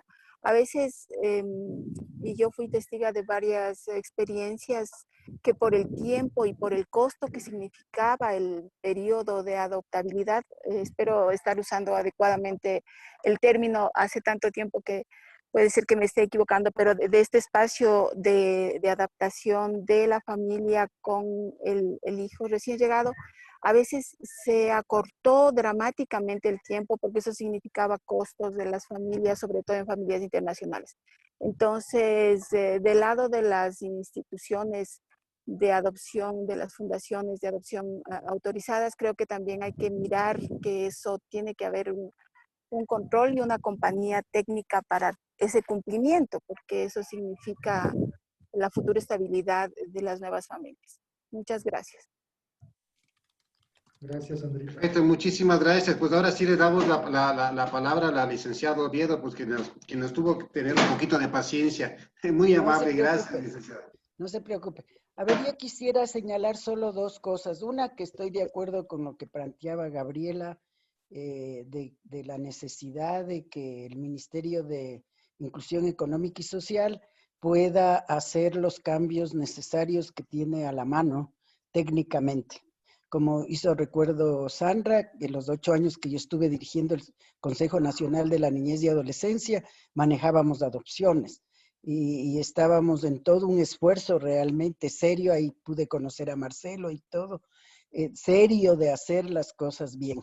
Pero yo creo que desgraciadamente, y no me voy con nombres, Tatiana le acabo de conocer en estos días y espero más bien, le deseo que le vaya muy bien ahí, pero creo que hay muchas cosas por hacer. O sea, que no resolvamos en la ley cosas que se tienen que resolver a nivel técnico, operativo, administrativo en la institución.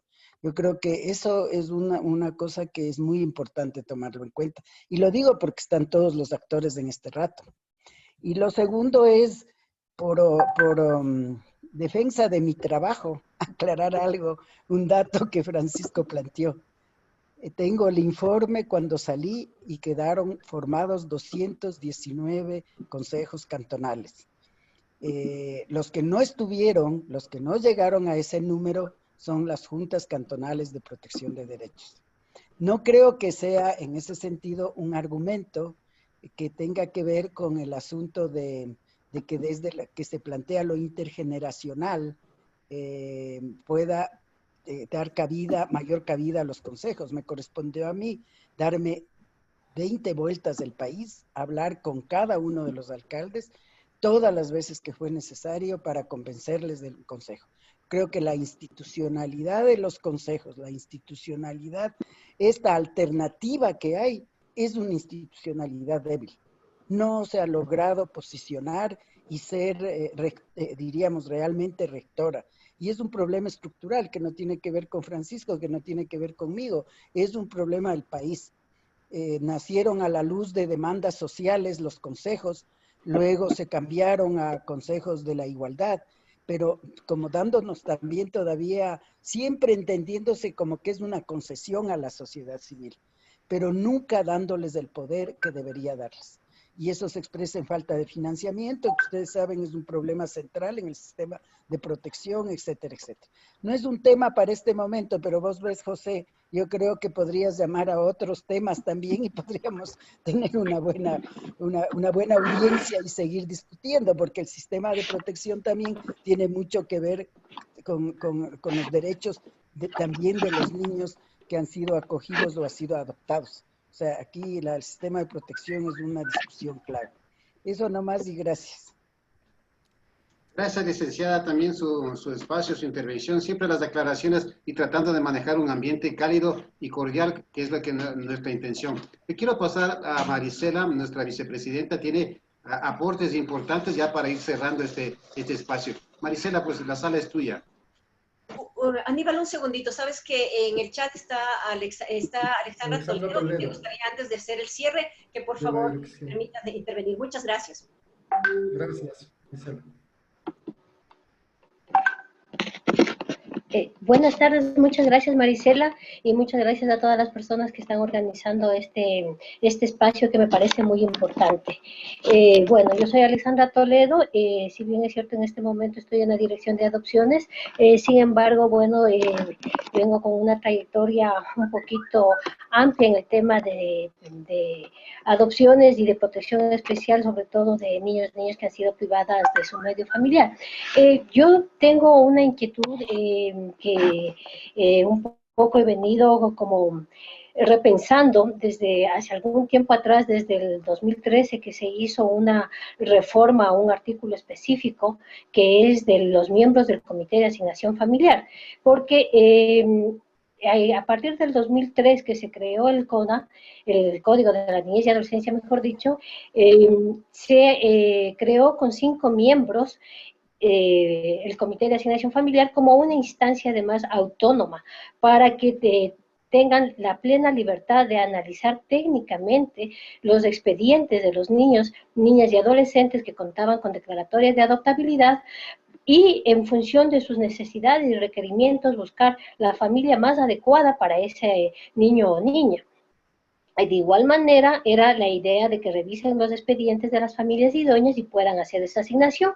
Sin embargo, en el 2013 se dio una modificación a los comités de asignación familiar, los cuales antes eran conformados por 5 de los eran miembros de la sociedad civil y eso garantizaba un poco más de autonomía a los comités de asignación familiar. En el momento que en el 2013 se cambia el artículo y se deja a 3 miembros y resulta que los 3 miembros son prácticamente del Estado, los comités de asignación familiar perdieron esa autonomía. Entonces, en ese sentido, yo creo que sí es importante revisar bien la conformación de los comités de asignación familiar y sugeriría que sean nuevamente 5 miembros, pero y ahí también el planteamiento sería que no se considere el miembro del Consejo de la Judicatura. ¿Por qué razón? Porque el miembro del Consejo de la Judicatura pertenece al área judicial y el comité de asignación familiar es una instancia administrativa, más no judicial. Por lo tanto, más bien yo creo que habría que recuperar ese carácter de autonomía para hacer que participe la sociedad civil. En ese entonces se elegían los 3 miembros de la sociedad civil a través del Consejo Nacional de la Niñez y Adolescencia. Recordará, Sarita, que inclusive hacíamos capacitaciones a los miembros que se elegían a través de concurso público para que se formen parte de los comités.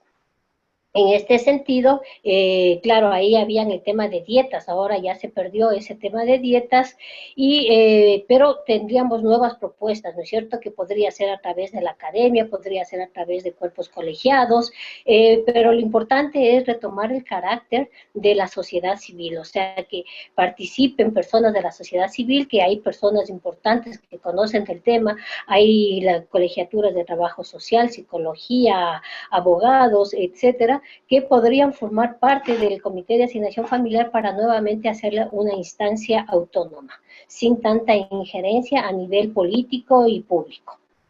Eso nomás. Muchas gracias.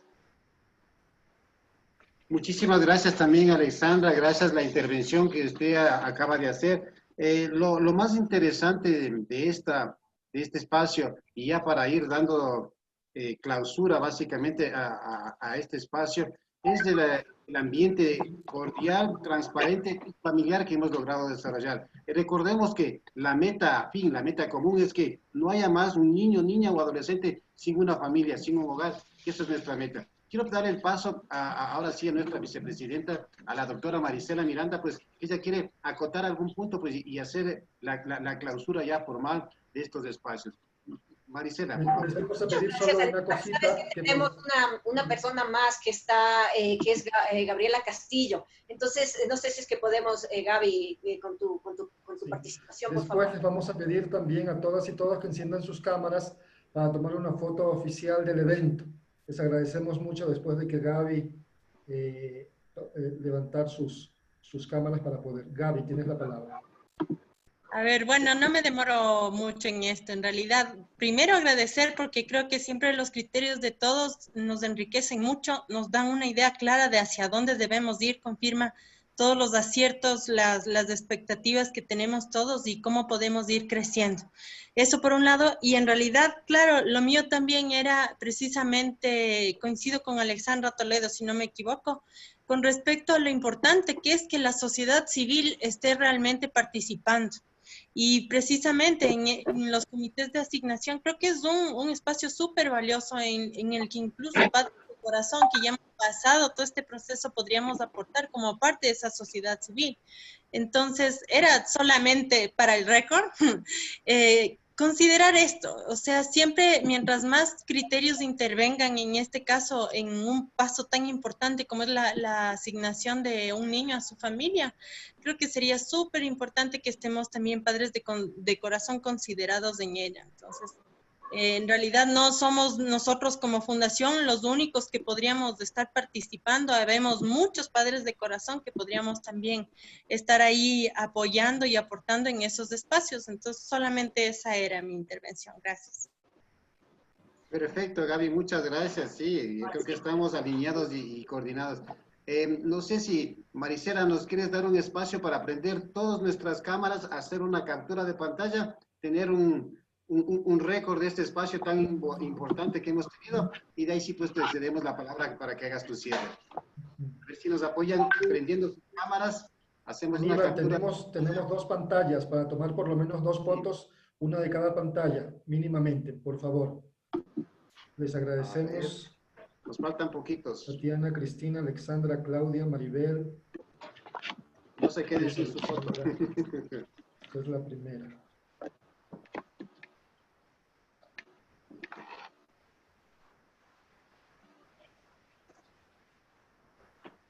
Bueno, una pantalla está. Y está la otra pantalla. Perfecto. Ahora sí, Marisela. Perfecto. Muchas gracias, Aníbal. Bueno, primero con todos, muchísimas gracias. Nosotros queremos recordarles que este es un tiempo demasiado importante, es un tiempo histórico, es un tiempo que realmente va a causar incidencia en la vida de niños, niñas y adolescentes de nuestro país. Entonces, por ser este un momento histórico, nosotros necesitamos tomar de esta manera. ¿En cuántos años más pasarán para que haya una nueva propuesta, para que exista un cambio en el código de la niñez y adolescencia? Tal vez serán muchos años. Por eso, la participación de cada persona que se encuentra aquí, de cada persona que se nos una, es algo importantísimo, ¿sí? Queremos decirles a ustedes que nosotros como Fundación de Padres de Corazón en Acción estamos en este momento filmando y tomando notas de todas sus inquietudes, todas sus contribuciones, porque para asegurarles a ustedes que sus inquietudes serán tomadas en cuenta, sus contribuciones serán tomadas en cuenta. Hay muchas cosas que nosotros queremos aportar en este tiempo, nosotros como padres de corazón. Ustedes saben, nosotros hablamos desde la practicidad, desde nuestra experiencia, desde lo que nosotros hemos vivido, pero también necesitamos, como decía mi compañera, necesitamos que todo el colectivo, que la sociedad civil participe, porque nosotros lo que necesitamos es un verdadero cambio. Lo que nosotros estamos buscando es realmente cumplir o buscar lo que es el interés superior del niño. Y como ha dicho mi compañero varias veces, lo que nosotros no queremos más es, o sea, nunca más un niño o niña sin una familia, ¿sí? Un adolescente sin familia. Hay cosas importantes que nosotros necesitamos siempre tener en cuenta. Por ejemplo, hay cosas que nosotros no queremos poner el dedo en la llaga o culpar a ciertas organizaciones o culpabilizar, qué sé yo, al gobierno. Lo que nosotros queremos es contribuir para el cambio. Entonces, por ejemplo, hay cosas que nosotros sí necesitamos como representantes de diferentes organizaciones, como padres incluso, nosotros necesitamos tomar conciencia y tal vez nosotros hacer propuestas. Entre todos podemos hacer propuestas, porque ¿qué es lo que nosotros estamos buscando? Estamos buscando el cambio para mejorar, el cambio para nosotros llegar a los objetivos que nosotros queremos, a que los niños no permanezcan tanto institucionalizados. Entonces, una de las cosas, por ejemplo, que en este momento a mí me llamó un poquito la atención fue, por ejemplo, en el momento que la doctora Tatiana Torres, directora de adopciones, nos compartió sobre el caso de la persona que hablaba, la abogada Gabriela Larreategui, me causó un poquito de impacto. Y yo pienso que este es uno de los temas justamente por los que nosotros tenemos que hablar, cuando decía que la familia no había adoptado al niño porque el niño era de ascendencia indígena, ¿no es cierto? Y esto realmente me llama la atención y me parece que la participación, por ejemplo, de Alexandra Toledo fue muy importante, porque cómo se están estructurando los comités de asignación. Una de las cosas, nosotros como padres de corazón, cuando nosotros nos presentamos para la adopción, a nosotros nos preguntan, ¿tiene usted, por ejemplo, algún problema en cuanto a lo que es descendencia étnica? Uno puede decir sí o no. ¿Tiene usted algún problema en cuanto, bueno, nos hacen en cuanto, por ejemplo, a género de los niños, en cuanto a edad de los niños? Y nosotros como padres, cuando nos estamos presentando a aplicar para esto, obviamente nosotros ponemos lo que nosotros consideramos. Por ejemplo, si yo me presento a la adopción y yo no tengo ningún problema que, por ejemplo, a mí me den un niño afroecuatoriano, entonces yo voy a poner. Entonces, a mí sí me parece que hay un poquito de cosas que tienen falencias, sí, que hay falencias. Entonces, para que este caso haya llegado, por ejemplo, a este momento que esta pareja tal vez no quiso adoptar, como nos explicó Tatiana Torres, a este niño por su ascendencia indígena, es que ha habido un poco de falencia en los procesos. ¿Pero qué nos lleva a esto? A que nosotros necesitamos, todos nosotros, participar. como un solo ente, como un solo conjunto, para que estas cosas cambien, ¿sí? Para que las cosas, los pequeños detallitos que están interviniendo en estas cosas como errores, cambien poco a poco. Queremos nosotros agradecer todo este tipo de participación y de todo corazón a nuestras dos ponentes, a la señora Sara Oviedo. Muchísimas gracias por su participación. Nos ha abierto mucho el espectro de cómo han estado desarrollando todo esto, el tema del código. Y también muchísimas gracias a Gabriela Larreategui. Gabriela, muchísimas gracias por ser siempre esa voz que está impulsando esto de las adopciones. No he visto todavía a alguien como tú que se ha puesto la camiseta en cuanto a lo que es adopciones, y muchísimas gracias por eso. Queremos agradecer la participación de todos ustedes, sí que olviden, como ha dicho ya nuestro presidente, nosotros vamos a seguir haciendo estas mesas, tenemos 2 mesas más. La próxima semana nosotros vamos a hablar, como ya dijo José, sobre lo que es adopciones específicamente y sobre lo que es el acogimiento. Es súper importante que todos ustedes nos ayuden con sus opiniones. Recuerden que cada granito de arena que ustedes puedan poner en esto va a servir para que nosotros podamos hacer o podamos contribuir a un mejor código. Entonces, están cordialmente invitados. Muchísimas gracias a todos por su participación y seguiremos con esto. Si algunas cosas, por ejemplo, el tema de que preguntó Jacqueline Aldaz, que es presidenta de Campamento Cristiano Esperanza, creo que lo estaremos abordando conjuntamente con el doctor Marcelo Palacios, que es nuestro abogado, con un poco más de amplitud en la próxima mesa de discusión. Muchísimas gracias por todo. Que el Señor les bendiga.